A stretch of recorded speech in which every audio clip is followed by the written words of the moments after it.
স্বল্প বুদ্ধি, মেধা, কোঅর্ডিনেশন, ব্যবসা বাণিজ্যের প্ল্যানেট বুধ বর্তমানে বক্রী অবস্থায় রয়েছে এবং বক্রী অবস্থায় সে পুনরায় মীন রাশিতে প্রবেশ করবে আগামী 9 তারিখ। তো 9 তারিখ থেকে সে মীন রাশিতে পুনরায় অবস্থান করবে, অর্থাৎ প্রাথমিক স্টেজে থাকবে বক্রী অবস্থায় প্রথম 16.5 দিন, তারপরে প্রায় আরও 24 দিন সে মার্গী অবস্থায় থাকবে। তো এই পুরো প্রসেসটা তার চলবে মে মাসের 10 তারিখ পর্যন্ত।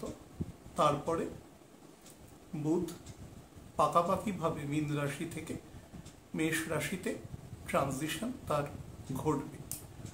তো এই পুরো ঘটনাটা আমরা 3টে পার্টে আলোচনা করেছি।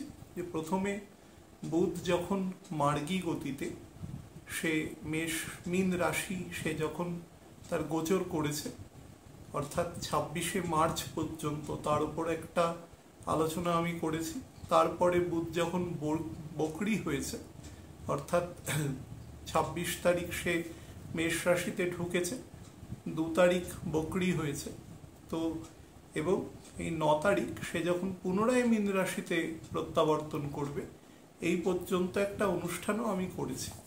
আজকের যে অনুষ্ঠানটা থাকবে সেটা হচ্ছে মীন রাশিতে বক্রী অবস্থায় বুধের যে গোচর থাকবে এবং মার্গী হয়েও তার একটা সাবস্ট্যান্সিয়াল রেজাল্ট বলবো। যদিও মার্গীর এফেক্টটা আমি আগে অলরেডি বলে দিয়েছি, তবে তার সাথে নতুনত্ব যে অংশটা থাকবে সেটা হচ্ছে লাস্ট 10 দিন, অর্থাৎ মে মাসের 1 তারিখ থেকে 10 তারিখ বৃহস্পতি মেষ রাশি ছেড়ে বৃষ রাশিতে চলে যাবে। রবিও তখন নিয়ার অ্যাবাউট মেষ রাশির শেষের দিকে চলে আসবে। শুক্র তখন মীন রাশিতে অবস্থান করবে না, মেষে চলে আসবে। তো অনেকগুলো তাৎপর্যপূর্ণ ঘটনা আছে, তো তার সাপেক্ষে সামান্য একটু রদবদল হবে আর কি। তো আলোচনা শুরুর আগে আপনাদের একটু তারিখগুলো আমি বলে দিই। সেটা হচ্ছে বুধ রেট্রোগ্রেড হয়েছে 2 তারিখ, এটা আপনারা জানেন। তো আগামী 9 তারিখ রাত্রিবেলা 10টা 4 মিনিটে বুধ মীন রাশিতে প্রবেশ করবে এবং বক্রী অবস্থায় বুধ কিন্তু 25 তারিখ পর্যন্ত সেখানে থাকবে, অর্থাৎ এপ্রিল মাসের 25 তারিখ সন্ধেবেলা 5টা 49 পর্যন্ত। এবং এই সময় বুধ যে ডিগ্রি পর্যন্ত নিচের দিকে নামবে সেটা হচ্ছে 21 ডিগ্রি 47 মিনিট 56 সেকেন্ড মকর রাশির নবাংশেই থাকবে। তো এই অবস্থায় বুধ কিন্তু রাহুকে আর ক্রস করে যাবে না, অর্থাৎ রাহু এ সময় 20 ডিগ্রি ওই 20 মিনিট 25 মিনিটের মতন থাকবে। অর্থাৎ রাহু থেকে বুধ কিন্তু 1 ডিগ্রির থেকে একটু বেশি দূরত্বে অবস্থান করবে, যদিও নবাংশে দুজনেই মকরের ঘরে থাকবে। তার ফলে নবাংশ ভিত্তিক পোস্টিংয়ে কিন্তু বুধ মোটামুটি মার্গী হওয়ার পরেও প্রায় 5-6 দিন রাহুর সাথেই অবস্থান করবে। তো এটার একটা নেগেটিভ ইমপ্লিকেশন আছে। এর ব্যতিরেকে একদম ডাইরেক্টলি কিন্তু সেই রকম কোনো প্রভাব থাকছে না। যদিও রাহু এবং বুধ যখন মোটামুটি 7 ডিগ্রির কাছাকাছি চলে আসে, তখন রাহু তার যে পয়জনাস অ্যাক্টিভিটিস আছে সেটা বুধের উপর সে দিতে থাকবে। শুধু বুধ নয়, সবাইকেই সেই দিতে থাকে। এবার যার উপরে তার প্রতিক্রিয়াটা যেভাবে হয়, এক একটা সাবট্র্যাক্টরের উপরে এক এক রকম হয়। তো এক একজন ডেমিগডসের উপরে এক এক রকমভাবে সেটা ঘটবে এবং তার ফলশ্রুতিতে আমাদের উপরেও কিন্তু তার ইম্প্যাক্টটা হতে থাকে। তো যাই হোক, বুধ যখন বক্রী হয়ে পুনরায় মীন রাশিতে প্রবেশ করবে, অর্থাৎ 9 তারিখ পর, তারপরেও বুধ গণ্ডান্তি থাকবে। বুধ কিন্তু বর্তমানেও গণ্ডান্তি রয়েছে। হ্যাঁ, সে 3 ডিগ্রির থেকে সামান্য একটু গেছে, 3 ডিগ্রি 20 মিনিট মেষ রাশিতে ক্রস করেনি। ফলে 9 তারিখ মানে 2 তারিখ পর্যন্ত যে ম্যাক্সিমাম ডিস্টেন্সটা বুধ গেছে সেটা কিন্তু অশ্বিনী নক্ষত্রের প্রথম চরণের মধ্যেই সীমাবদ্ধ থেকেছে। অর্থাৎ বুধ মেষ রাশির নবাংশেই কিন্তু অবস্থান করেছে। তো সেখান থেকে সে পেছন দিকে আস্তে আস্তে সে 9 তারিখ আবার মীনের ঘরে ঢুকবে এবং মীনের ঘরে ঢুকেও উল্টো দিকে যাচ্ছে, কিন্তু 3°20' পর্যন্ত, অর্থাৎ 26°40' পর্যন্ত কিন্তু বুধ বক্রী অবস্থাতেই থাকবে। তো সেই সময়টা হচ্ছে 14 তারিখ, 14/4/2024 সকাল 10:22 পর্যন্ত। তারপরে বুধ চলে যাবে রেবতী নক্ষত্রের তৃতীয় চরণে, চতুর্থ চরণ ছেড়ে দেবে। তো তখন সে নবাংশে, কুম্ভ রাশির নবাংশে চলে যাবে। তো মোটামুটি এরকমভাবে সে পিছন দিকে আস্তে আস্তে 25 তারিখে এসে সে ডাইরেক্ট হবে। ডেটগুলো একটু মাথায় রাখবেন এই কারণে, তার একটা মেজর ব্যাপার হচ্ছে যে বর্তমানে কুম্ভ রাশি থেকে একদম মেষ রাশি পর্যন্ত যে 3টে ঘর, আপনারা হয়তো ভাবছেন 3টে ঘর, কিন্তু আমি যদি ডিগ্রি অনুসারে বলি তাহলে মেষ রাশিতে বৃহস্পতি আছে এই মুহূর্তে ধরুন 24.5° মতো, আজকে 4 তারিখ রাত্রিবেলা 24.5° মতন। আর শনি আছে 20° থেকে সামান্য নিচে। 6 তারিখ নক্ষত্র চেঞ্জ হবে, আমি অলরেডি একটা অনুষ্ঠান করেছি, আপনারা অনেকে হয়তো দেখেছেন সেটা। আর রবিও এখন রয়েছে মোটামুটি ওই ধরুন প্রায় 20° সামথিং। তো এইরকম একটা স্টেটে রয়েছে। তাহলে বোঝার চেষ্টা করুন ব্যাপারটা, সেটা হচ্ছে 60°-র মধ্যে 60°, তার মধ্যে 7খানা, মানে আমি যদি রাহুকে কনসিডার করি তাহলে 7টি প্ল্যানেট একসাথে রয়েছে। বাইরে রয়েছে চন্দ্র, চন্দ্র এখন কুম্ভ রাশির একদম প্রথম দিকে রয়েছে। তো চন্দ্রকেও যদি কনসিডার করে নেওয়া যায় তাহলে 60-65°-র মধ্যে 8খানা প্ল্যানেট রয়েছে, মানে মেষ রাশির 20°-22° পর্যন্ত, আর এদিকে আমাদের কুম্ভ রাশির 20° যদি ব্যারিয়ার ধরি। কুম্ভ রাশির 20 থেকে মীন রাশির 20 হচ্ছে 30°, আর মীন রাশির 20 থেকে মেষ রাশির 20° পর্যন্ত 30°। তাহলে আমি গ্রসলি বলতে পারি যে 65-70°-র মধ্যে 8খানা প্ল্যানেট রয়েছে একসাথে। তো উল্টো দিকে একমাত্র কেতু রয়েছে কন্যার ঘরে। তো এই যে একটা এত কনসেন্ট্রেটেড একটা কংগ্রিগেশন অফ প্ল্যানেটস রয়েছে, এটার কিছু নেগেটিভ ইম্প্যাক্ট আছে, ঠিক আছে?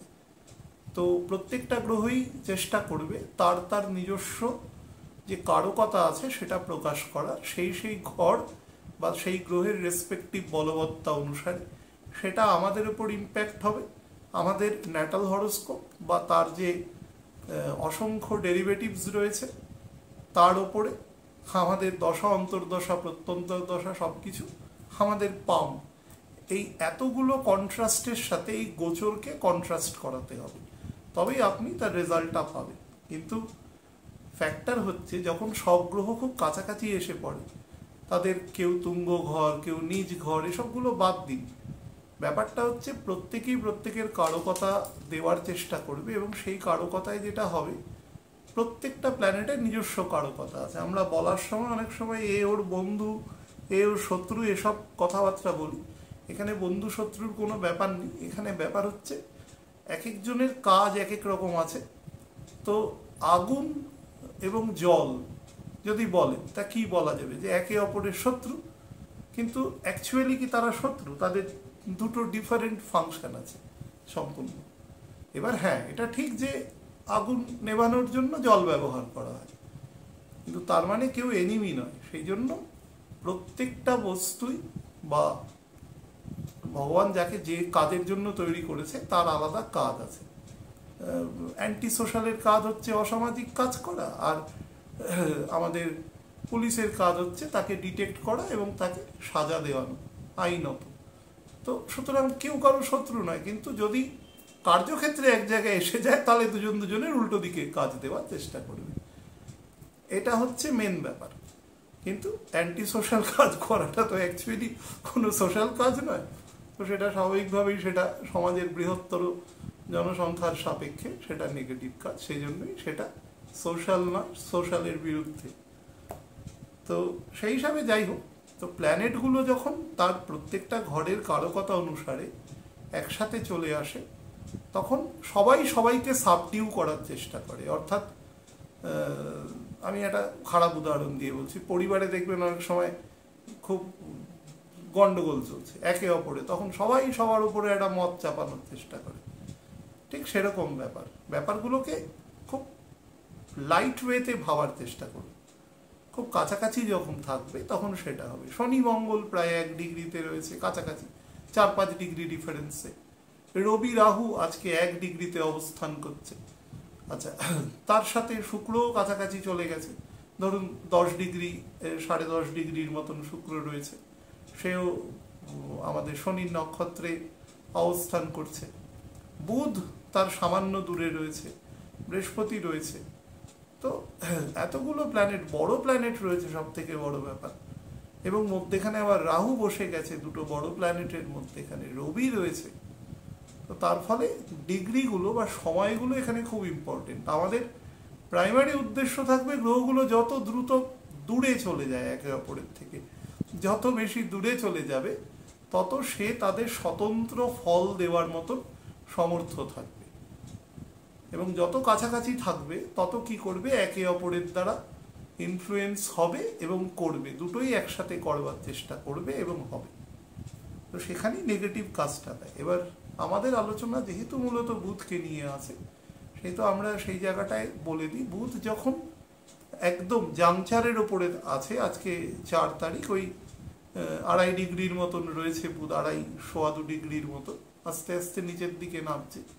এই যে ফেজটা আছে না, যে 3 ডিগ্রি 20 মিনিট মেষ রাশি থেকে মীন রাশি 26 ডিগ্রি 40 মিনিট পর্যন্ত, এই ফেজটাকে বলা হয় রেট্রোস্পেকটিভ এফেক্ট। মনে রাখবেন, গণ্ডান্তে, এটা তো পুরোটাই গণ্ডান 6 ডিগ্রি 40 মিনিট, এই গণ্ডান্তের একটা ওয়ান অফ দ্য ফ্যাক্টরস হচ্ছে রেট্রোস্পেকটিভ। অতীত সম্পর্কীয় যে সমস্ত ঘটনা আছে, সেটা কোনো সম্পর্ক হতে পারে, সেটা আপনার জীবনে ঘটা কোনো ঘটনা হতে পারে, সেটা বুধ আমাদের কোঅর্ডিনেশনের সাথে যুক্ত, সমস্ত রকম কোঅর্ডিনেশন, অনেকবার বলেছি ওই কথাগুলো, আর এই মুহূর্তে বলতে চাইছি।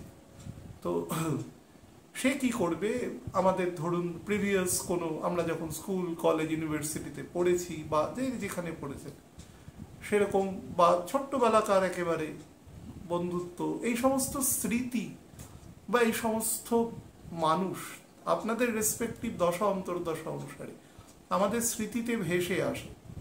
তো সেটা কিছু ক্ষেত্রে বেদনাদায়কও হয়, যে আজকে তাদের সাথে হয়তো যোগাযোগ নেই, বা কে কোথায় আছে আমরা জানিও না, এটা যেরকম হয়। আবার উল্টো দিকে আমাদের প্রত্যেকের জীবনেই কিছু নেগেটিভ ঘটনাও ঘটে, সবারই তাদের তাদের মতন করে ঘটে। সেই সমস্ত স্মৃতিগুলোও কিন্তু আমাদের মধ্যে জাগ্রত হয়। তো সেটা আমাদের ভীষণ পরিমাণে ডিপ্রেশনে নিয়ে যায়, এক ধরনের রেট্রোস্পেকটিভ। আমাদের যদি জ্ঞাতে অজ্ঞাতে কোনো ভুল কাজ সংগঠিত হয়, বা অনেক সময় যদি ইন্টেনশনালিও কোনো ভুল কাজ করে থাকি, হ্যাঁ, তো সেটা একটা অনুশোচনার জায়গায় নিয়ে যায়। বা কোনো মানুষকে আমি এমন কোনো কথা হয়তো কোনো একদিন বলে দিয়েছি, আজকে তার সেটা মনে হচ্ছে যে না, এটা সেই দিন আমি ঠিক বলিনি, বা বলাটা সেই মুহূর্তে রেস্ট্রিক্ট করা উচিত ছিল। এরকম ধরনের বহু ঘটনা আমরা কিন্তু এ সময় আমাদের দশা অন্তর্দশা রেসপেক্টিভ ছক অনুসারে সেটা কিন্তু আসবে, বাট আসবে অবশ্যই। গ্রহ যখন বকরি থাকে তখন তার ফল অবশ্যম্ভাবী সে দেবে, হ্যাঁ, কারণ সে পৃথিবীর কাছাকাছি থাকে, মানে পৃথিবীর সাপেক্ষে তার নিজের কক্ষপথে সে সবচেয়ে কাছাকাছি অবস্থায় রয়েছে। পৃথিবীর সাপেক্ষে কাছাকাছি আছে মানে তার যে ইলেকট্রোম্যাগনেটিক ফোর্স আছে সেটা আমাদের উপরে বেশি আছে, মানে পৃথিবীর ওপরে আছে, মানে পৃথিবীর সমস্ত জীব জড়, চেতন জড়, সমস্ত বস্তু প্রাণীর ওপর রয়েছে। সুতরাং ইম্প্যাক্টটাও আমাদের বেশি হবে। এবং সব থেকে বড় ব্যাপার, বকরি যখন হয় তখন মুভমেন্টটা এত স্লো হয়ে যায়, যেহেতু কাজ দিয়ে যায়। আপনারা কখনো যদি ট্রেনে যাত্রা করেন এবং যদি দেখেন যে কোন একটা পাহাড় দূর একটা সার্টেন ডিস্টেন্সে, মানে যেটা খুব দূরে নয়, ধরুন অ্যাভারেজ বলছি 500-800 মিটার দূরে, পুরী যাওয়ার সময় লক্ষ্য করবেন, যদি সকালবেলার ট্রেনে যান, যেখান থেকে আমাদের পূর্বঘাট পর্বত শুরু হলো, সেখান থেকে দেখবেন যে পাহাড়গুলো ট্রেনের জানলা থেকে খুব আস্তে আস্তে সরছে। ওয়ারেজ একটা লাইট পোস্ট বা একটা একটা মাঠ ফট করে সরে যাচ্ছে। তার কারণ হচ্ছে তার আয়তনটা অনুসারে সে তখন ট্রেনের কাছাকাছি আছে, সেই জন্য সেই তার যেহেতু বিস্তারটা অনেক বড়, অনেক দূরে, কিন্তু সেই পাহাড়টা যদি অনেক দূরে থাকতো তাহলে কিন্তু অনেক তাড়াতাড়ি যেত। সেটা প্রমাণ করার কোনো উপায় নেই দূর দিয়ে গিয়ে, কিন্তু এটা আপনাদের বাস্তব অভিজ্ঞতা থেকে আপনারা বোঝার চেষ্টা করবেন। তো যখন কোনো প্ল্যানেট তাদের কক্ষপথে ঘুরতে ঘুরতে বকরি তখনই হয় যখন সে পৃথিবীর কাছাকাছি এসে পড়ে। বুধ যেহেতু কম্পারেটিভলি পৃথিবী থেকে কাছাকাছি গ্রহ এবং তার রোটেশনটা খুব দ্রুত আছে সূর্যের চতুর্দিকেও, সেই জন্য তার বকরি হওয়াটা মানে অন্তত 3 টাইমস আমাদের মুনি ঋষিরা বহু আগে বলে গেছে, বহু আগে। 2.5 বছর করে 12টা ঘর, তো 30 বছর। শনি একবার পাক দিতে 30 বছর সময় লাগে। আমাদের মুনি ঋষিরা লক্ষ লক্ষ বছর আগে বলে গেছে, যারা পড়েছেন বেদ সেখানে বলা আছে। ভূগোল তো আর আমরা যাদের খুব বর্তমানে আধুনিক বলি এবং সেইখানে যাওয়ার সর্বতভাবে চেষ্টা করি, আমি তাদের কখনো খাটো করছি না। আমি বলছি আমাদের জায়গাটা অনেক আগে থেকেই অ্যাসার্টেন্ড আছে, আমরা যেন আমাদের জায়গাটাকে ছোট না করি। কেউ বড় হোক তাতে আমাদের কোনো অসুবিধা নেই, সে তো তার যোগ্যতায় বড় হবে, কিন্তু নিজেকে ছোট করে যে অন্যকে বড় করে সেটা কোনো বুদ্ধিমানের কাজ নয়, সেটা অজ্ঞতার প্রকাশ আর কি। তো আমরা কত দূরে আমরা নর্মালি কথা বলতে বলতেই বলি ভূগোল, আর কত কষ্ট করে প্রুফ করতে হয়েছে সেখানকার বিজ্ঞানীদের, আমি আর নাম বলছি না কারণ, যে পৃথিবী কোনো, তারা ভাবতো যে একটা প্রান্তে গিয়ে পৃথিবীর একটা ধার আছে, সেখান থেকে মানুষ পড়ে যাবে, যেরকম ছাদের ধার হয় সেরকম, কিন্তু সেরকম কোনো ধার তো আবিষ্কার হয়নি, উপগ্রহ চিত্রেও দেখা যায়নি। আমরা সিম্পলি আমরা জানি ভূগোল। তো সেরকম গ্রহ উপগ্রহ কত দূরে আছে, কখন অমাবস্যা পূর্ণিমা হচ্ছে, কখন কোটাল হবে, আমাদের সব ক্যালকুলেটেড, আমাদের শাস্ত্রে সমস্ত কিছু আছে, লক্ষ লক্ষ হাজার হাজার বছর ধরে আছে। আমরা কোনোদিন পড়িনি, আমাদের কোনো অ্যাকোয়েন্টেন্স নেই, সেই কারণে আমরা মনে করি আমাদের ওখানে সব কি লেখা আছে আমরা কিছুই তার ধারণা নেই, যা খুশি একটা বলে দিলাম, ও তো সব প্রাচীনপন্থী লোকেরা পড়ে। কোনো প্রাচীনপন্থী লোকেরা না, যা সর্বৈব সত্য তাই লেখা আছে। গ্যালিলিওকে কি অত্যাচার সহ্য, এর নাম বলে ফেললাম, মহান বিজ্ঞানী, কি অত্যাচার সহ্য করতে হয়েছে ভাবুন। যে বিজ্ঞানী একজন জ্যোতির্বিজ্ঞানী, সে সেলেস্টিয়াল ফিজিক্স নিয়ে কাজ করছে, তাকে যদি অন্ধকার ঘরে আটকে রাখা হয়, কতগুলো মানে বুদ্ধিহীন মানুষ বলপূর্বক ক্ষমতা বলে তাকে অন্ধকার ঘরে আটকে রেখেছে, তার প্রতি কি কি অসহনীয় জিনিস। এবং সেইভাবেই তিনি অন্ধ হয়ে গেছিলেন, শেষে দেখতে পারতেন না।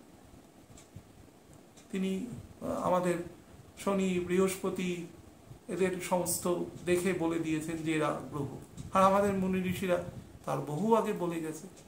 আমি শ্রেষ্ঠ বা শ্রেষ্ঠ নয় এরকম কথায় যাচ্ছি না, আমি বলছি আমাদের শাস্ত্রে সেগুলো হাজার হাজার লক্ষ লক্ষ বছর আগে রয়েছে। সুতরাং আগে নিজের জিনিসটা জেনে নি, জেনে তারপরে যান। আর মানুষের যদি গুণ থাকে, সে যে কোনো প্রান্ত থেকেই, সে যদি সত্যিটা জানে, সেটার থেকেই সে বেরোতে পারে, তার জন্য কোনো নির্দিষ্ট জায়গার প্রয়োজন পড়ে না। আমাদের অনেক আগে থেকেই সেটা আছে। আমাদের এই জ্যোতিষশাস্ত্র সেটা বহু আমাদের শাস্ত্রের একটা ছোট্ট অংশ, বিস্তৃত শাস্ত্রের ছোট্ট অংশ। তো সেই হিসাবে বলি, আচ্ছা, তো বুধ যখন এখান দিয়ে পাস করবে, তো আমাদের পুরনো রিলেশন, আমাদের যে সমস্ত পুরনো সম্পর্ক, সেগুলো অনেক সময় রিভাইভ করতে পারে। অনেক সময় যদি আপনাদের দশা অন্তর্দশা সেরকম ফ্যাক্টর থাকে, তাহলে কিন্তু সেরকম কারোর সাথে যোগাযোগ হতে পারে। হঠাৎ আপনি কোনো এক পুরনো বন্ধুকে, মনে করুন কোনো বর্তমান যে সামাজিক মাধ্যম আছে সেখানে দেখলেন যে সে অনেকটা বয়স হয়ে গেছে, আপনারও হয়েছে, এরকম ধরনের ঘটনা ঘটবে। 2 নম্বর যে সমস্যা হবে সেটা হচ্ছে ডকুমেন্টাল এরর, কিন্তু এ সময় প্রচুর পরিমাণে হবে। যারাই যে সমস্ত সেকশনে কাজ করে, তার তার স্তর অনুসারে প্রত্যেকে ডকুমেন্টাল ভেরিফিকেশনটা খুব সাবধানে করবেন। বা ধরুন আমাদের এখন সবাইকেই কম বেশি স্মার্টফোন, কম্পিউটার, গেজেট এসব ইউজ করতে হয়। তো যে সমস্ত ডেটাগুলো আমরা রাখি, হ্যাঁ, সেগুলো কিন্তু যেন ঠিক করে কিপ করা হয়, বা তেমন হলে রিট্রিভ করে রাখা, কোনো একটা বাইরের কোনো সেরকম পেন ড্রাইভ বা কোনো হার্ড ড্রাইভে রেখে দেওয়া, এই ধরনের কিন্তু সমস্যা আসতে পারে, ডেটা উড়ে যাওয়ার। কারণ রাহু আছে, বুধ রাহু ক্রস করবে না, কিন্তু বুধ আস্তে আস্তে রাহুর কাছে আসবে। যখন বুধ যেদিন ঢুকবে 9 তারিখ, আজকে 4 তারিখ, আর 5 দিন পরে, তো সেদিন রবি থাকবে 25 ডিগ্রিতে। তো এবং সেই পার্টিকুলার দিনে আর কি গ্রহণও আছে রাত্রিবেলা। আমি অলরেডি একটা অনুষ্ঠান করে দিয়েছি সূর্য মানে লিউনার এক্লিপসের উপরে। তো সেই হিসেবে আপনারা ডিগ্রিগুলো একটু অবস্থান করে দেখবেন, এবং শুক্র থাকবে মোটামুটি 12.5 ডিগ্রির কাছাকাছি। তো এই অবস্থানগুলো এই কারণে বলছি যে এই সময়টাতে কিছু দিনের জন্য মীন রাশিতে 4টে এবং চন্দ্রকে ধরে নিলে 5টা প্ল্যানেট একসাথে অবস্থান করবে। রবি আছে, শুক্র আছে, বুধ ঢুকবে, রাহুও থাকবে, রাহু যদিও সিউডো প্ল্যানেট, এবং চন্দ্র অবস্থান করবে। চন্দ্র অবস্থান করবে কত তারিখ থেকে? না, চন্দ্র অবস্থান করবে মোটামুটি 6 তারিখ থেকে এখানে, হ্যাঁ, পুরোপুরি মীন রাশিতে অবস্থান করবে। 7 তারিখ তো পুরোটাই সে থাকবে, 7 এবং 8 গ্রহণ হবে, 9 তারিখ তো থাকতেই হবে। তো সেই হিসেবে আমাদের 8 এবং 9 মিলিয়ে যে গ্রহণ হবে আর কি, ডেটটা আমি ভুল বলে ফেলেছি, 8 এবং 9 মিলিয়ে। তো যাই হোক না কেন, আপনারা যেটা খেয়াল রাখবে যে ডকুমেন্টাল জায়গাগুলো রাখা, যারা প্রচুর ডেটা কিপ করতে হয় বা প্রচুর ডেটা অ্যানালিসিস করাই যাদের কাজ, তারা কিন্তু একটা মানে ব্যাকআপ রাখা সব সময় খেয়াল রাখবেন। যারা ডিজিটাল সিগনেচারের কাজ করেন বিভিন্ন রকম, এখন তো সব কোম্পানিতেও করতে হয় সবাইকেই, তো তারা কিন্তু তাদের ডঙ্গল দিয়ে কাজ করবার সময় খুব সাবধান। ডকুমেন্টাল ভেরিফিকেশনগুলো তেমন হলে মানে ডিউলি চেকড আর কি শুড বি, দেখে নেবেন, সেখান থেকেও সমস্যা কিন্তু আসার যোগ রয়েছে। 4 নম্বর যেটা জায়গা, সেটা হচ্ছে আমাদের যত কমিউনিকেশন আছে, সেই কমিউনিকেশনে কিন্তু অসম্ভব সমস্যা থাকবে। সেটা আমি আপনাদের বলেছি যে এপ্রিল মাসে কিন্তু মানুষ ইদার খুব মিসকমিউনিকেট করবে বা মিসকমিউনিকেটেড হবে, both are having present। তো আমাদের যেটা করতে হবে, কথা বলার সময় যতটা সম্ভব যুক্তিনিষ্ঠ এবং খুব সহজবোধ্যভাবে মানুষকে বলা, এবং শোনার ক্ষেত্রে যদি অসুবিধা হয় হ্যাঁ হ্যাঁ না করে সেই কথাটা তার কাছ থেকে প্রপারলি বুঝে নেওয়া, একবার না হলে 5 বার। কিছু মানুষ আছে, সেই কিছু ঠুনকো আত্মসম্মান আছে, জিজ্ঞাসা করবো লোকে যদি বোকা ভাবে, কিছু বোকা চালাকের ব্যাপার নেই, বুঝে নিন, নালে তাতে ভুল কম হবে, না হলে কিন্তু ভুল হয়ে যেতে পারে। আচ্ছা, বৃহস্পতি থেকে দ্বাদশে আসছে, মানে অন্তত প্রাইমারিলি বকরি অবস্থাতে তো বুধ, এবং রবিও 13 তারিখ পর্যন্ত কিন্তু বুধের সাথেই থাকবে, বৃহস্পতির দ্বাদশে, এবং তারপরে বৃহস্পতির সাথে থাকবে। 16 তারিখ পর্যন্ত গণ্ডান্ত অবস্থায় রবি থাকবে। তো আমি আপনাদের অন্তত 22-23 তারিখ পর্যন্ত বলবো, যারা বিভিন্ন জমি জরিপের কাজ করেন, যারা বিভিন্ন ল্যান্ড রেভিনিউ রিলেটেড জায়গায়, মানে আমি শুধু রেভিনিউ নয়, আমি বলছি যারা জমি মাপা রিলেটেড কাজ করেন, এবং মাপার পরে সেখানে যা রেভিনিউ ইনকাম হবে সেটা তো যে আছে যার জমি তাকে দিতে হবে। আমি বলছি মেজারমেন্টের ব্যাপারে, বা ধরুন কোনো জমির মানে রূপগত পরিবর্তন ঘটেছে, সেটার আইন কানুন ঘটিত যে দলিল দস্তাবেজ আছে, এই রিলেটেড জায়গায় যারা কাজ করেন, যারা বিভিন্ন রেজিস্ট্রি করেন, ইভেন যে সমস্ত মানে কৌশলী আছেন যারা রেজিস্ট্রি ডিপার্টমেন্টে কাজ করেন, মানুষকে সেবা দেন তাদের বিভিন্ন রকম, তারাও কিন্তু এগুলো লেখার সময় ভালো করে দেখে নেবেন কোন নাম কোথায় লিখছেন, কি কোন মৌজা, কোন ব্লক, কোন সাব ডিভিশন, কোন জেলা, হ্যাঁ, বা নামগুলো কি, হয়তো মধ্যেখানে একটা চন্দ্র আছে সেটা লিখলেন না, তো নাম কিন্তু আলাদা হয়ে যেতে পারে। এরকম এরর হওয়ার সম্ভাবনা কিন্তু এই সময় ভীষণ পরিমাণে আছে। কারুর ধরুন মানে ইমুভেবল প্রপার্টি রিলেটেড কোনো দলিল দস্তাবেজ লেখার সময়, তো সেগুলো আপনারা যেটা করবেন, যেটা উকিলবাবু করছেন সেটা তো তিনি করবেন, বা কোনো প্র্যাকটিশনার করছেন, আপনারা একবার ভালো করে পড়ে নেবেন, প্রুফটা দেখে নেবেন, তারপরে মানে একদম লাইন বাই লাইন পড়ে নেবেন, কারণ এগুলো সারা জীবনের কাজ। একবার ভুল হয়ে গেলে কিন্তু অনেক সমস্যা হয় সেগুলোকে অ্যামেন্ডমেন্ট করতে গেলে। আচ্ছা, যারা বিভিন্ন ধরুন ইন্টারপ্রিটারের কাজ করেন বিভিন্ন রকম, আমাদের মানে কোর্টেও প্রচুর মানুষ কাজ করে যারা ইন্টারপ্রিটারের কাজগুলো হচ্ছে যে তারা যে ভাষাতেই ধরুন সেখানে বক্তব্য বলা হচ্ছে সেটাকে ইংরাজিতে তর্জমা করে সেটাকে কিপ করা হয়, এবং একটা অংশ ধরুন কোনো রাজ্যের প্রধান কোর্ট বা একদম সর্বোচ্চ অনারেবল কোর্টে সেটা পাঠিয়ে দেওয়া হয়, সেটা কোর্ট অফ রেকর্ড হিসাবে কাজ করে। 20 বছর বাদে কোনো তথ্য লাগলো তো সেখান থেকে পেয়ে যাওয়া যাবে। আপনি দেখুন, আমি কিন্তু সমস্ত তথ্য ডকুমেন্টের জায়গায় বলছি, এবং যেগুলো লং টার্মে রাখা হয়, তো এখানেও কিন্তু একটু সমস্যা হতে পারে। যদিও যারা এই কাজ করেন তারা অত্যন্ত মানে স্কিলড আর কি, না হলে এই কাজটা তারা করতেই পারবেন না। এবং ইংরাজি সাহিত্যের উপরে তাদের এবং বাংলা ভাষার উপরে বোধ তাদের ভীষণ দখল আছে, না হলে তাদের এই কাজ করার মতন মানে করতেই পারবে না আর কি। তো পরীক্ষাটাই খুব কঠিন হয়। আমি তো যাই হোক, তো তবুও আমি বলবো যে একটু দেখে শুনে নেবেন।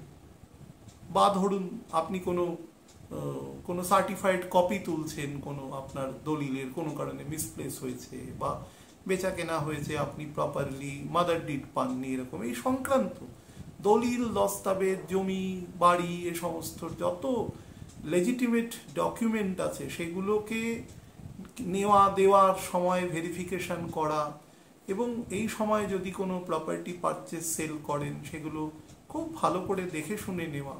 এ সময় কিন্তু ভুল ভ্রান্তি ঘটার সম্ভাবনা আছে, এবং অধিকাংশ ক্ষেত্রেই ভুল কিন্তু আনইনটেনশনাল হবে।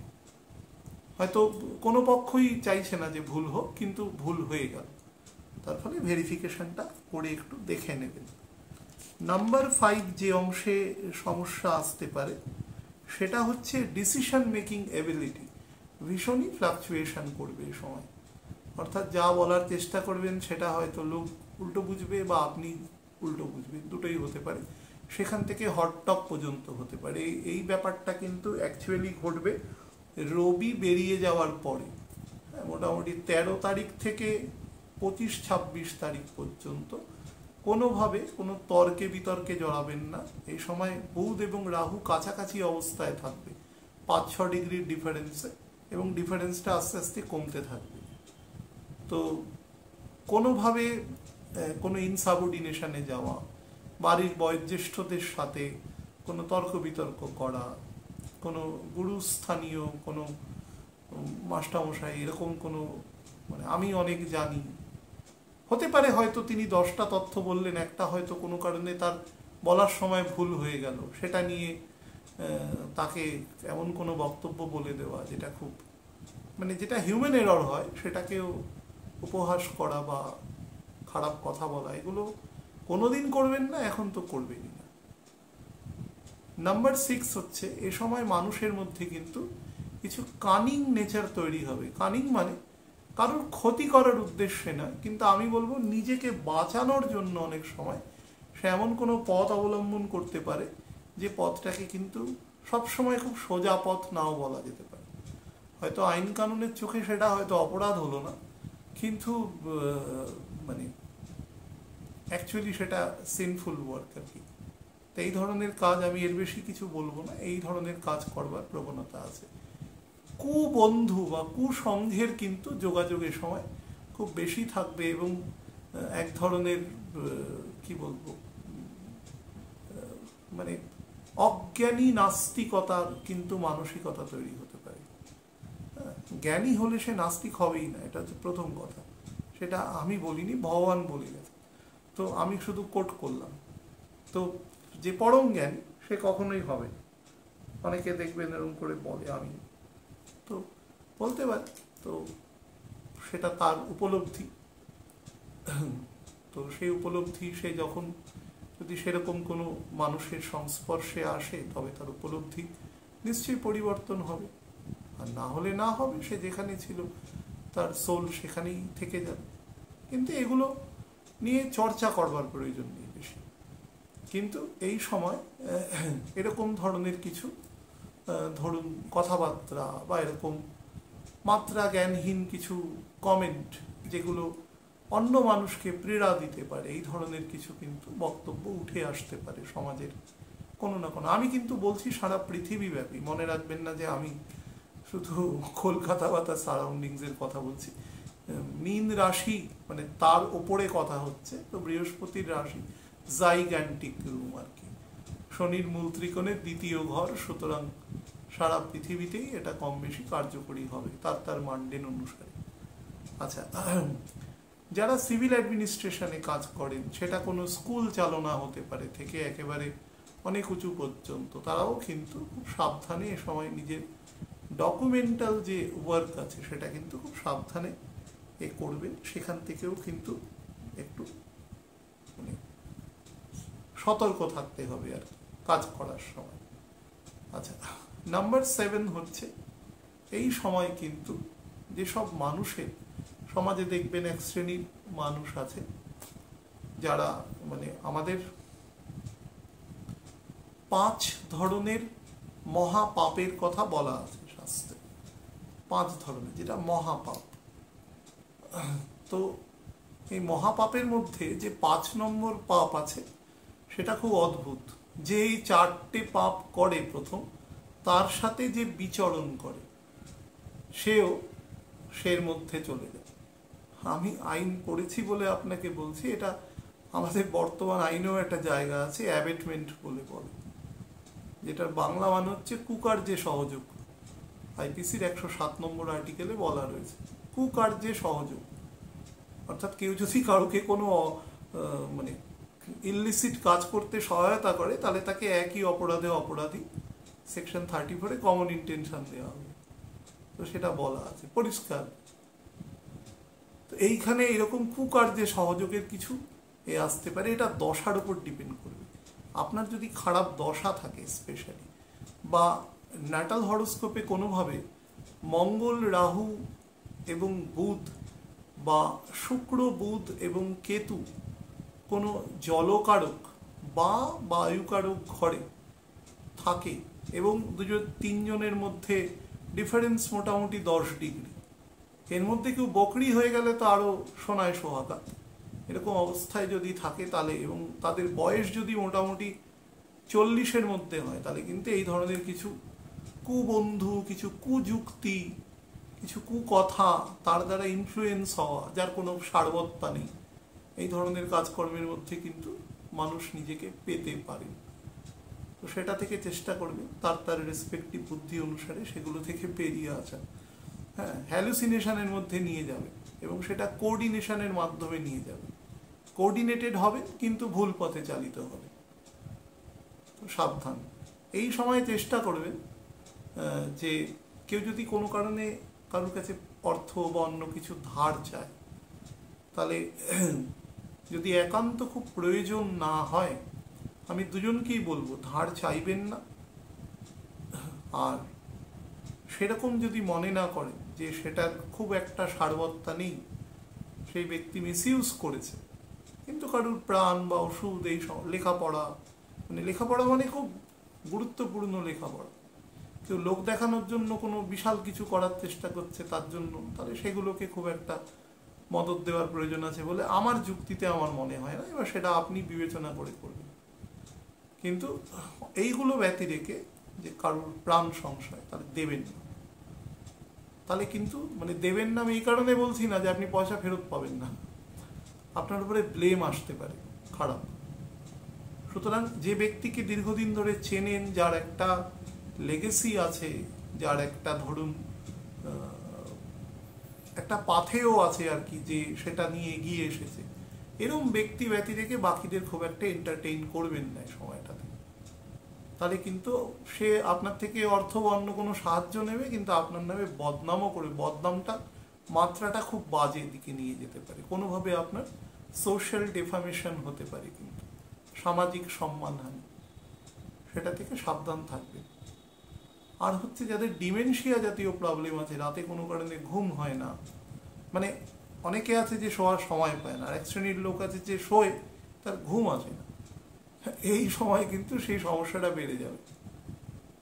তো সেরকম যদি হয় তাহলে অবশ্যই ডক্টর দেখাবেন। চোখ বা স্কিনের যদি প্রবলেম খুব বেশি পরিমাণে রেকারেন্স ঘটে, ডক্টর দেখাবেন। যাদের ক্ষেত্রে হার্নিয়ার সমস্যা আছে, প্রস্টেটে প্রবলেম আছে, বাম দিকের কিডনিতে সমস্যা রয়েছে, তারা কিন্তু কোনো রকম নিজের নর্মাল ওষুধপত্র খাওয়ার পরে যদি দেখেন, তাহলেও কিন্তু চিকিৎসকের পরামর্শ অবশ্যই নেবেন। আমি একটু লগ্ন রাশি ভিত্তিক আপনাদের বলে দিই। সেটা প্রথম অগ্নিকারক যে রাশি আছে, মেষ, সিংহ এবং ধনু, যে সকল জাতক জাতিকাদের ক্ষেত্রে যথাক্রমে লগ্ন এবং রাশি, তাদের জন্যই গোচর ফল কিন্তু মোটের উপরে টাকা পয়সাকে একটু স্লথ করে দেবে, মানে আপনার আর্নিং স্লথ করবে, বাট এক্সপেন্ডিচার একটু বাড়াবে। কিন্তু এক্সপেন্ডিচার যেটা হবে সেটা কিন্তু যদি ভালো দশায় থাকেন, বয়স অনুযায়ী ভালো দশায় যদি থাকেন, তাহলে কিন্তু সেটা লং টার্মে আপনার জন্য ভালো ফল দেবে, খুব শর্ট টার্মে দেবে না। যারা ধরুন বিনিয়োগ করছেন বা এই সংক্রান্ত কাজকর্মের সাথে যুক্ত আছেন, তারা কিন্তু চেষ্টা করবেন লং টার্মে বিনিয়োগ করা। অবশ্যই এই সংক্রান্ত যে বিশেষজ্ঞ আছেন তাদের সাথে তো অবশ্যই কথা বলে নেবেন, ছকটাও কাউকে দেখিয়ে নেবেন যে এই সময় সেটা করা আপনার পক্ষে উচিত কি উচিত নয়। নাম্বার 2 হচ্ছে আপনার কিন্তু এ সময় ট্রান্সফার বা দূরবর্তী স্থানে, খুব দূরে নয়, মোটামুটি আপনার বাড়ি থেকে অফিসের যা দূরত্ব তার থেকে 3.5 গুণ, 10 কিলোমিটার হলে সেটা হবে হচ্ছে 35 কিলোমিটার, এরকম দূরের ম্যাক্সিমাম 98% ক্ষেত্রে, যাদের ক্ষেত্রে অ্যাপ্লিকেবল হবে, এর মধ্যেই আপনার ট্রান্সফার হতে পারে। বাট ট্রান্সফার হওয়ার পরে প্রথম 20 দিন খুব সাবধানে নিজেকে, যদি ইমিডিয়েট এফেক্ট বলে তাহলে কিন্তু প্রথম 20 দিন একটু সাবধানে সেখানে কাজ করবার চেষ্টা করবে, নিজের যে সমস্ত সতর্কতাগুলো আমি বললাম সেগুলো মেনটেন করে। নাম্বার 3 হচ্ছে যারা বিভিন্ন শিক্ষকতামূলক নোবেল প্রফেশনের সাথে যুক্ত আছে, তাদের কিন্তু এ সময় যে ছাত্র শিক্ষক শিক্ষিকার যে একটা নর্মাল কোঅর্ডিনেশন থাকে, সেটা কোনো কারণে আপনি হয়তো পড়াচ্ছেন, সেটা কোনো কারণে স্টুডেন্টরা বুঝতে পারছেন না, বা স্টুডেন্টরা আপনাকে সেই পরিমাণ ফিডব্যাকও না দিতে পারে, যদিও এখনো পড়াশোনা ধরুন সবেমাত্র স্টার্ট হয়েছে এরকম সিচুয়েশন। তবুও আমি বলবো যে টিচার যিনি আছেন তিনি ব্যাপারটাকে খুব ট্যাক্টফুলি ম্যানেজ করবার চেষ্টা করবেন, যাতে এই ত্রুটিটা খুব দ্রুতই দূরীকরণ ঘটে। কোনো কারণে কিন্তু আপনার মধ্যে কোনো ভয় বা পুরনো কোনো অপরাধ বোধ, এই ধরনের কোনো মানসিকতা জাগ্রত হতে পারে। আপনার যদি এরকম হয় যে হয়তো বহু বছর আগে কারোর সাথে প্রেম প্রণয়ের সম্পর্ক ছিল, সেটাও কিন্তু বাউন্স ব্যাক করতে পারে, দুভাবে করতে পারে।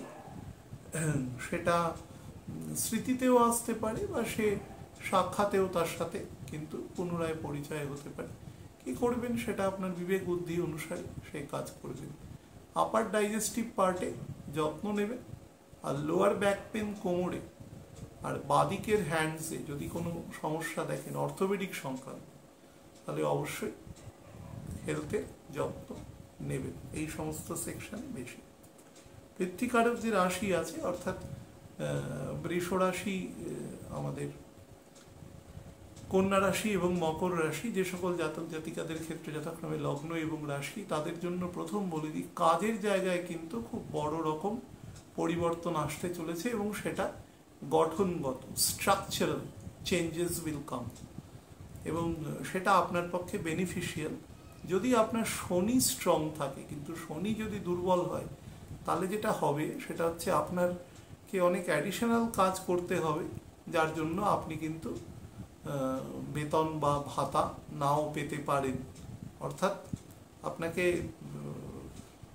কিছু অতিরিক্ত পরিশ্রম করবার জায়গা তৈরি হতে পারে। নাম্বার 3 হচ্ছে আপনার যে ফ্যামিলি আছে যেটা, বা ধরুন আপনার যে শ্বশুর বাড়ি আছে, সেটা আমি কিন্তু জাতক জাতিকা উভয়কেই বলছি, তাদের সাথে যথেষ্ট বুদ্ধিমত্তার সাথে কোর্ডিয়াল রিলেশন রাখবার চেষ্টা করবেন। না হলে সেখান থেকে বিতর্ক, এবং বিতর্ক থেকে শুধু বড় ব্যাপার আপনার কাজে হ্যাম্পার হবে। কিন্তু মানে মাথার মধ্যে এক ধরনের বলতে পারেন যে একটা স্মৃতি থাকবে যেটা আপনার কাজের এফিসিয়েন্সি কে নষ্ট করবে। কোনো কারণে মিথ্যার দ্বারা প্ররোচিত কিন্তু আপনি হতে পারেন এই সময়। তো সেই ব্যাপারেও কিন্তু নিজেকে সতর্ক রাখবেন। বিশেষত আপনি যদি কোনো ট্রেডিং বা এই সমস্ত কাজের সাথে যুক্ত হন, বা ধরুন আপনার কোনো বাড়িতে কোনো আসবাবপত্র রিলেটেড বা ধরুন ফ্লোরিং রিলেটেড কাজ হচ্ছে এই সময়, তাহলে সেই জায়গা থেকেও কিন্তু আপনি তেমন হলে 2-3টে মত নিয়ে তারপরে কাজ করবার চেষ্টা করবেন। পুরোপুরি একজনের ওপর খুব যদি বিশ্বাসযোগ্য মানুষ না হন তাহলে পুরোপুরি না করাটাই শ্রেয়। যারা বিভিন্ন এক্সপোর্ট ইম্পোর্টের ব্যবসা করেন, বিশেষত যাদের ক্ষেত্রে ধরুন সেটার মধ্যে ভোগ্যপণ্য আছে, ঔষধ আছে, বা ধরুন এমন কোনো মানে অল্টারনেটিভ মেডিসিন আছে, এরকম কোনো বস্তু, তাদের জন্য কিন্তু ভালো সময় আছে। ইভেন হোটেল ইন্ডাস্ট্রি বা ট্যুরিজম ইন্ডাস্ট্রির সাথে যারা কাজ করছেন তাদের জন্য কিন্তু বেটার সময় এটা দেবে। চেষ্টা করবেন যে আপার মিডল ডাইজেস্টিভ পোর্শনকে নজর দেওয়া, হালকা খাওয়া, আর যাদের অলরেডি সুগারের সমস্যা রয়েছে, ব্লাড সুগারের, এবং তার দরুন শরীরের যে ক্ষয়ক্ষতি হয়েছে সেটা তো নজর দেবেনই, তার সাথে যেটা দেবেন সেটা হচ্ছে প্রস্টেট এবং কিডনির নজর কিন্তু অবশ্যই দেবেন। আর হাঁটুতে, বিশেষত ডান হাঁটুতে যদি কোনো সমস্যা দেখেন তাহলে অবশ্যই চিকিৎসকের পরামর্শ নেবেন। একটা জিনিস শুধু বলে দিই, যারা কোনো কারণে ট্রান্সফারেবল কাজ করেন, মানে সপ্তাহে 6 দিনের মধ্যে কাজের মধ্যে দেখা যাবে যে 3 দিনই বাইরে থাকতে হচ্ছে, তাহলে এই সময় কিন্তু আপনার যে ভ্যালুয়েবলস আছে, যেগুলো নিয়ে আপনি মনে করুন আপনি একজন ইঞ্জিনিয়ার, তো আপনাকে যেতে হচ্ছে, তো আপনার একটা কিট থাকবে যেখানে সমস্ত কিছু থাকবে, সেইগুলোকে কিন্তু খুব সাবধানে যত্ন করবে, বা পারলে নিজের কাছে যদি সেরকম হয় তাহলে নিজের কাছে রাখবার চেষ্টা করবে। সেটা কিন্তু মিসপ্লেস হওয়ার বা এরকম সম্ভাবনা কিন্তু থেকে যাচ্ছে। বায়ুকারক যে রাশি আছে, অর্থাৎ মিথুন রাশি, আমাদের তুলা রাশি এবং কুম্ভ রাশি, যে সকল জাতক জাতিকাদের ক্ষেত্রে যথাক্রমে লগ্ন এবং রাশি, তাদের জন্য বলে দিই, কোনো কারণে কোনো ডেট যদি মানে কোনো লোন বা এরকম কিছু ব্যাংকের কাছে ডিমান্ড করেন, তাহলে কিন্তু সেটা এ সময় স্যাংশন হয়ে যেতে পারে। যারা বিভিন্ন এজেন্টের কাজ করেন, সেটা ইন্স্যুরেন্স হতে পারে, ব্যাংক হতে পারে, বা যে কোনো, তাদের জন্য এটা কিন্তু ভালো সময় আছে। তবে হ্যাঁ, মানে ওয়ার্কের কোয়ান্টামটা বাড়বে, কিন্তু ক্লায়েন্টের সংখ্যা কিন্তু বেশি বাড়বে না। কিন্তু দেখবেন অন্য সময়ের থেকে কোয়ান্টাম বেড়েছে, কিন্তু প্রপারলি অ্যাপ্রোচ করতে হবে। এবং নিজের ইগো যদি থাকে, অর্থাৎ থার্ড হাউস যেহেতু মানে থার্ড, মানে সেটা থেকে আপনি 7th হাউসে চলে যান, বা তুলার ক্ষেত্রে সেটা 11th হাউসে চলে যান, তো সেটা যেহেতু রবির ঘর, সেহেতু ইগোকে ত্যাগ করতে হবে। আমি শ্রেষ্ঠ বা কিরা নিকৃষ্ট, এই প্রবণতা থেকে বেরোতে হবে। তো কোনো একটা জিনিসের অগ্রগতি সবসময় সার্বিক হতে লাগে, কেউ একা একা অগ্রগতি হলে হয় না। আপনি মনে করুন যে আপনি হয়তো ছোট আছেন, কিন্তু আপনার শরীরের একটা পা যদি বড় হতে থাকে, শুধুমাত্র আমি শরীর দিয়ে বলছি, মজা করে বলছি, এটা কিরম বৈসাদৃশ্যপূর্ণ হবে। 30 বছর বয়সে শরীরটা আপনার 2 মাস বয়সে শুধু একটা পা বড় হয়েছে, বৈসাদৃশ্য হয়ে যাবে না? সেই জন্য সোসাইটিতে আমার মানে কালচারাল ল্যাগ বলে একটা বস্তু আছে, যাদের ক্ষেত্রে মেটেরিয়াল এবং নন মেটেরিয়াল কালচার একসাথে গ্রোথ হয় না, সেখানেও কিছু ডিসক্রিপেন্সি দেখা যায়। সেরকম কোনো একটা সমাজে যদি সার্বিক ডেভেলপমেন্ট না হয়, কোনো একজন মানুষ শুধু সেটা সে পথপ্রদর্শক হয়ে বাকিদের টেনে নিতে পারে, সেটাই গুরুর কাজ মুখ্যত, সে যে রূপেই আসুক না কেন। আর নাম্বার 2 হচ্ছে যে কোনো মানে পূজ্যপাত ব্যক্তি যে সমস্ত রয়েছেন, মানে গুরুদেব স্থানীয় ব্যক্তি যারা রয়েছেন, তারা এই কাজটাই সবসময় করেছেন। দেখবেন সবাইকে টেনে তোলার চেষ্টা করেছেন। এই কাজটা এই স্বার্থপরের মতন শুধু আমি এগোবো আর বাকিরা, তাহলে হবে না। সেই রবি ঠাকুরের পিছনে ফেলে রাখলে সে পিছন দিকেই টেনে থাকবে, আপনাকে এগোতে পারবেন না। তো কিছু বেসিক জিনিসকে মেনটেন করবেন, তাহলে দেখবেন জীবনে চলার ক্ষেত্রে ছোট্ট জীবন, আর বড় করলে বড়, কিন্তু অ্যাকচুয়ালি ছোট্ট জীবন। আচ্ছা, শরীরের আমাদের যে নিয়ন্ত্রক সংস্থা অর্থাৎ নার্ভাস সিস্টেম, সেটাকে খেয়াল রাখবেন। বারবার বলছি, রবি আপনার ক্ষেত্রে অ্যাক্টিভ পজিশনে থাকবে, তার দরুন আপনার ব্যবহারের মধ্যে হটি প্রাউডি, আমি জানছি, আমার এটাই ঠিক আছে, এরকম নয়। সবাইকে অপশন দিতে হবে যাতে সেও তার মতটাও সে নিতে পারে তার মতন করে। যারা বিভিন্ন ম্যানেজারিয়াল পোস্টে রয়েছেন বিভিন্ন রকম, তাদের ক্ষেত্রে কিন্তু খুব সংবেদনশীল এবং প্রত্যেকেরই অভিযোগ শোনবার চেষ্টা, এবং সেই অনুসারে আপনার ক্ষমতা অনুসারে বা আপনার স্টেট থেকে যে বিচার দেওয়া যায় সেটা কিন্তু প্রাইমারিলি দেওয়ার চেষ্টা সময় করবেন। যে সমস্ত জায়গায় নাইট শিফটে কাজ হয়, আপনি কাজ করেন বা আপনি কোনো জায়গার এমপ্লয়ার ওয়ান অফ দি বা একাই, এবং আপনার আন্ডারে অনেকে কাজ করে, তাদের কিন্তু স্বাস্থ্য এবং নিজের স্বাস্থ্যেরও কিন্তু খেয়াল রাখবেন, স্পেশালি নার্ভাস সিস্টেম, এবং সেখান থেকে হাইপার টেনশন জাতীয় প্রবলেমের ক্ষেত্রে সাবধান। এবং কোনোভাবে কোনো হটটকের মধ্যে জড়াবেন না কারোর সাথে। আর যাদের অলরেডি লোয়ার অ্যাবডোমেনে ফিমেলদের ক্ষেত্রে বা পুরুষদের ক্ষেত্রে প্রস্টেটের প্রবলেম এসেছে, তারা কিন্তু সাবধানতা অবলম্বন করবে। নতুন গৃহের যোগ আছে, বাট খুব ঝঞ্ঝাটপূর্ণ অবস্থার মধ্যে দিয়ে জিনিসটা সাকসেস হবে। আগে থেকে যদি বুক করে রাখেন বা কিছু টাকা দেওয়া আছে তাহলে অসুবিধা নেই, কিন্তু এই সময় যদি বুকিং করেন বা এ সময় যদি এগোতে চান, তাহলে সেই ছকে যদি যোগ না থাকে প্রপার, ইন্ডিভিজুয়ালি 2 to 3% ছকে হবে, বাকিদের ক্ষেত্রে কিন্তু সেই পরিমাণ কনস্ট্রেইনস কিন্তু তৈরি হতে বাধ্য থাকবে।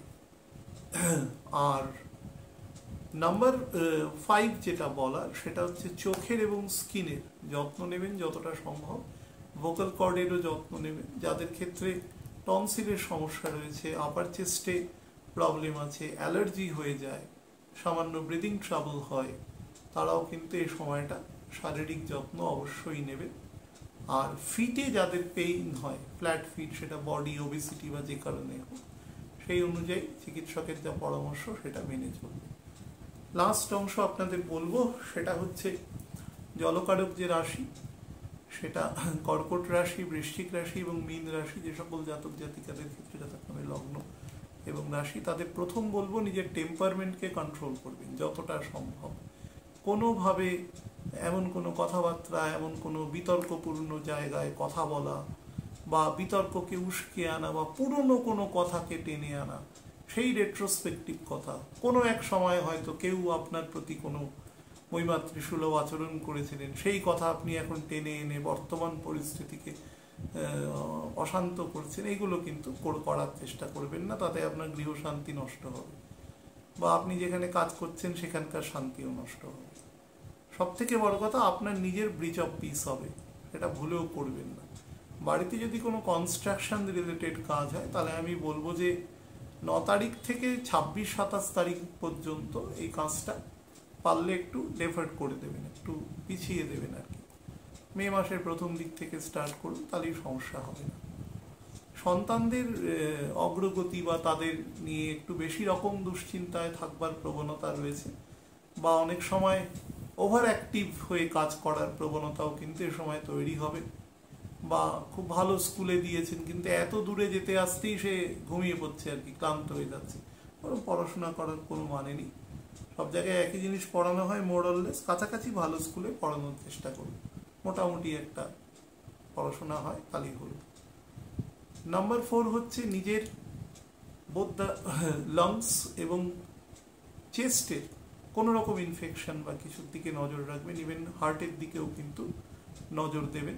যাদের অলরেডি কোনো কারণে স্টেইন বসেছে বা ওষুধ খান, হাইপার টেনশন, অ্যাংজাইটির প্রবলেম আছে, কোনো কারণে পেসমেকার বসেছে, ফরেন বডি এসছে, এরকমই হোক না কেন সমস্যা, তাদের কিন্তু বেশি রকম যেরকমভাবে চিকিৎসক সতর্কতা থাকতে নিতে বলেছেন সেগুলো কিন্তু টু দ্য লেটার্স নেওয়ার চেষ্টা করবেন। নাম্বার 5 যেটা বলার সেটা হচ্ছে যাদের মধ্যে অস্টিওম্যালেসিয়া এই সমস্ত জিনিস আছে, হাড়ের একাধিক সমস্যা, ব্লাড জেনারেশন কম, ফিমেলদের ক্ষেত্রে রিপ্রোডাক্টিভ অর্গানে কোনো প্রবলেম দেখছেন, তারা কিন্তু অবশ্যই চিকিৎসকের পরামর্শ নেবেন। কিন্তু আমি বারবার বলবো ব্যবহারের জায়গাটা কিন্তু সতর্কতা, অর্থাৎ আপনার পরিবার, আপনি যা করছেন at the end of the day তো সেখানেই ফিরে আসবেন, সেই জায়গাটাই কিন্তু ব্যালেন্স নষ্ট করবেন না। বিশেষত আপনাকে যদি কেউ ইনস্টিগেটও করে, প্ররোচিত করে, আপনি নিজে শান্ত থেকে পরিস্থিতিকে ট্যাক্টফুলি মোকাবিলা করবার চেষ্টা করবেন। ভালো থাকবেন প্রত্যেকে।